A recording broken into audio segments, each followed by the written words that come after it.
The idea is to crack down on the number of people migrating to Britain, but major fears have already been raised by Tories, Reform and unions.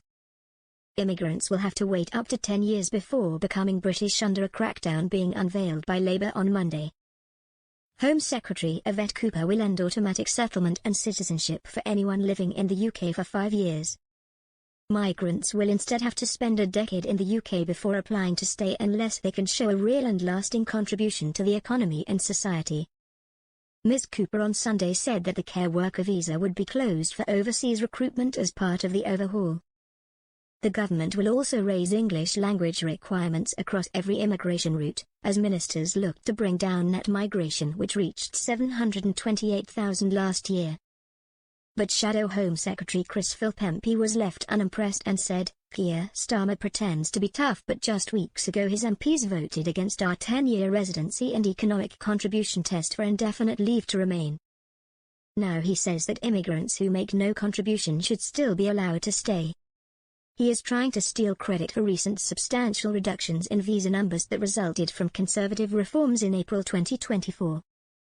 Starmer also suspended the Conservative plan for a £38,000 salary threshold for family visas. Will he now bring that back? On Monday, Conservatives are forcing a vote on a binding migration cap and removing the Human Rights Act from immigration matters. But Starmer and Labour will vote it down. Starmer is the same man who wrote letters protesting against deporting dangerous foreign criminals and has overseen the worst ever start to a year for illegal immigrants crossing the Channel.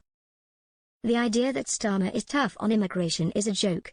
Sir Keir Starmer will pledge that every area of the immigration system will be tightened up as he unveils a raft of new reforms. The Prime Minister will say that enforcement will be tougher than ever and migration numbers will fall because of the policies in the Immigration White Paper, set to be unveiled later. At a press conference, Sir Keir is expected to say, "For years we have had a system that encourages businesses to bring in lower-paid workers, rather than invest in our young people. That is the Britain this broken system has created. Every area of the immigration system, including work, family and study, will be tightened up so we have more control. Enforcement will be tougher than ever and migration numbers will fall. We will create a system that is controlled, selective and fair. One that recognizes those who genuinely contribute to Britain's growth and society, while restoring common sense and control to our borders. This is a clean break from the past and will ensure settlement in this country is a privilege that must be earned, not a right." The White Paper comes less than a fortnight after Reform UK took control of 10 councils in England in the local elections. Nigel Farage's Also party recently beat Labour to victory in the Runcorn and Helsby parliamentary by-election. Reform's deputy leader Richard Tice insisted that the party's strong performance in the local elections was because people are aging, furious about the levels of both legal and illegal immigration. Despite this, ministers have refused to set a target on net migration numbers after Ms. Cooper branded it a failed approach. She said that doing so left previous governments with broken promises. Speaking to Sky News, she added, "We're not going to take that really failed approach, because I think what we need to do is rebuild credibility and trust in the whole system." The Home Office has also said there will be reforms to deportation and removal rules. Under the proposals, the Home Office will be informed of all foreign nationals convicted of offences and officials say it will make it easier to remove people who commit offences. Rules around care worker visas will be changed to prevent them being used to recruit from abroad, she added. But companies will still be able to hire from a pool of thousands of people who came to the UK on care visas for jobs that did not exist. In March, the Home Office revealed over 470 care providers had had their license to sponsor international staff suspended since 2022.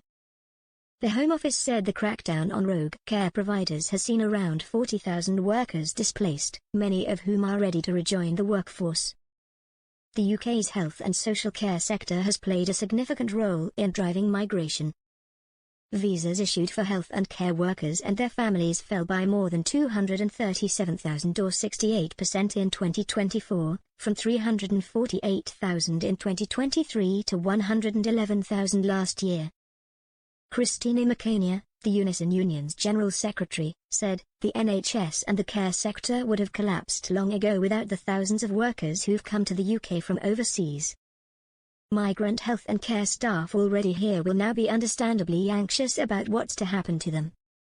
The government must reassure these overseas workers they'll be allowed to stay and continue with their indispensable work. Care workers from around the world no longer want to come to the UK. Hostile languages towards migrants, the ban on bringing dependents and exploitation by unscrupulous employers have seen visa applications fall off a cliff in the past year. The government must get on with making its fair pay agreement a reality and ensure social care is funded properly. So long as care wages stay barely above the legal minimum, employers will never be able to recruit the staff needed to deliver a national care service of which we can all be proud.